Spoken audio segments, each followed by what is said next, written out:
औज़ु बिल्लाहि मिनश्शैतानिर रजीम बिस्मिल्लाहिर रहमानिर रहीम या अय्युहन नबिय्यु हर्रिज़िल मोमिनीना अलल क़िताल इन यकुम मिनकुम इश्रूना साबिरूना यग़लिबू मिअतैन व इन यकुम मिनकुम मिअतुन यग़लिबू अल्फ़म मिनल्लज़ीना कफ़रू बिअन्नहुम क़ौमुन ला यफ़क़हून अलआना ख़फ़फ़ल्लाहु अन्कुम व अलिमा अन्ना फ़ीकुम ज़ाफ़ा फ़इन यकुम मिनकुम मिअतुन साबिरतुन यग़लिबू मिअतैन व इन यकुम मिनकुम अल्फ़ुन यग़लिबू अल्फ़ैन बिइज़्निल्लाह वल्लाहु मअस-साबिरीन.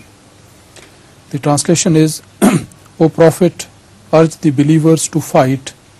If there be of you 20 who are steadfast, they shall overcome 200. And if there be 100 of you, they shall overcome 1,000 of those who disbelieve, because they are a people who do not understand. For the present, Allah has lightened your burden, for He knows that there is weakness in you. So if there be 100 of you who are steadfast, they shall overcome 200. And if there be 1,000 of you, they shall overcome 2,000 by the command of Allah. And Allah is with those who are steadfast. So, the question. هل أوجبت الآية الأولى على المسلم أن يصمد أمام 10 وأوجبت الآية الثانية على المسلم أن يصمد أمام 2 فنسخت الآية الثانية الأولى؟ No. There is no question of nasakh mansukh.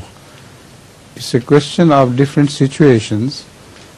It should be well understood that the Holy Quran has used some terms which are realistic.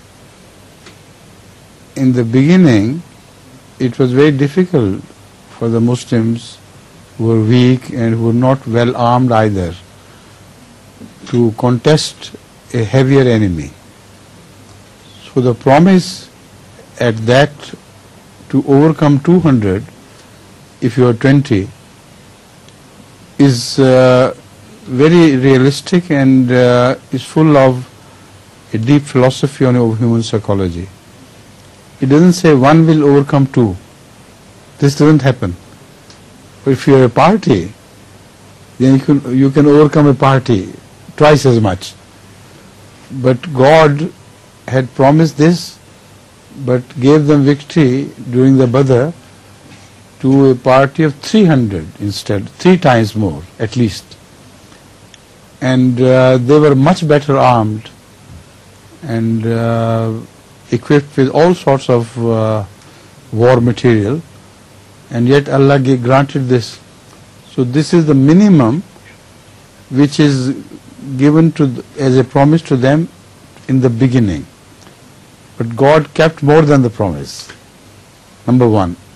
Second thing one should remember is that nusirtu birrobe is something which should be kept in mind.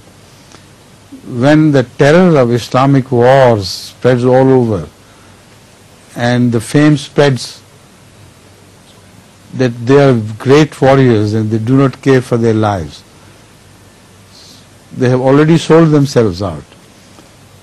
Then gradually they can overcome 1 to 10. And in that case also, it's surprising that God kept this promise, fulfilled more than what had been promised. So we see in great wars of Jang-e-Mauta, etc., where great enemy much bigger than the Muslim forces was overwhelmed and shattered. Hazrat Khalid bin Walid was also participating in those wars, and amazing things happened. So I don't see any question of any nasikh or mansukh at all. It's a gradual process of building the fame and the horror of the Muslim armies over the rest. And then less people can overwhelm much greater enemy. Right?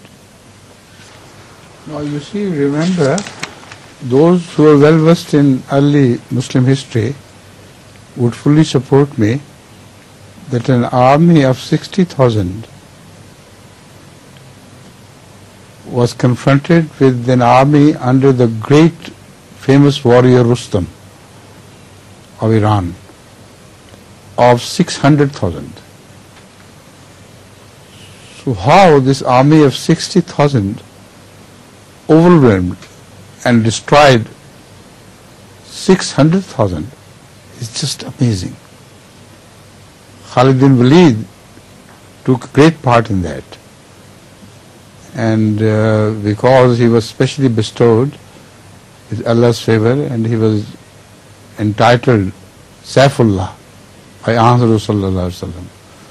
So with that blessing, he completely routed that army.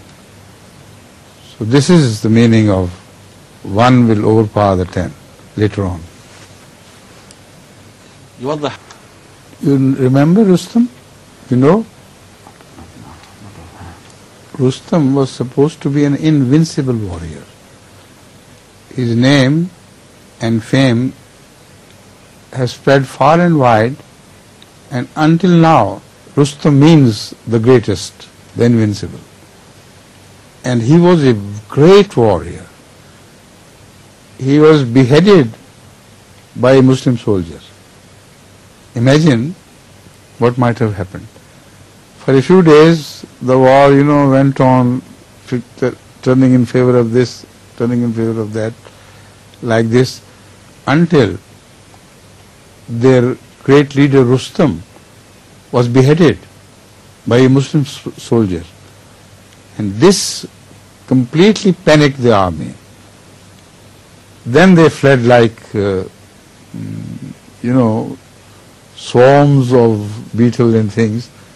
They just fled and ran away and left the empty war field for the Muslims to conquer.